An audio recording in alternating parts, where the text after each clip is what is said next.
has disagreements. It is not the existence of conflict that breaks a marriage, rather it is how you manage the conflict that can break a marriage. Allah created your spouse for you so that you may find comfort and tranquility in them. Here are 4 communication styles that destroy that tranquility and predict the end of any marriage.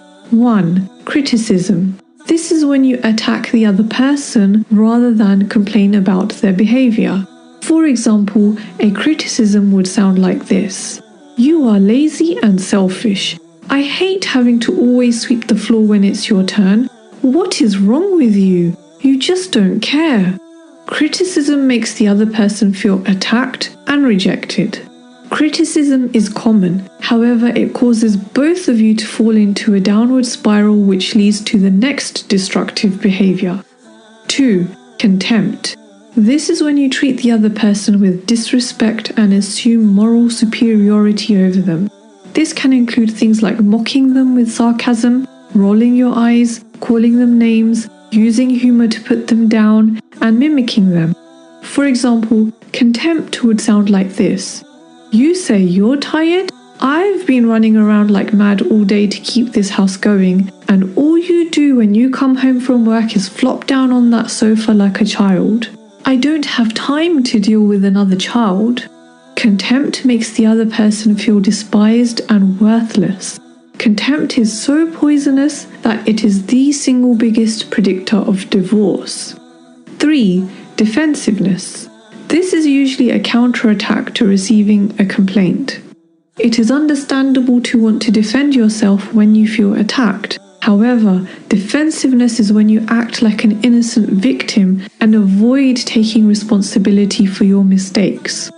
Here is an example of an initial complaint. "Did you call your parents to let them know that we're not coming tonight as you promised this morning?" And a defensive reply would sound like this: "I was too busy today. You know how busy my timetable is. Why didn't you just do it? Nothing pleases you." Defensiveness makes the other person feel blamed, which only escalates the conflict. 4. Stonewalling. This is when you shut down during a discussion or argument and stop responding to your partner.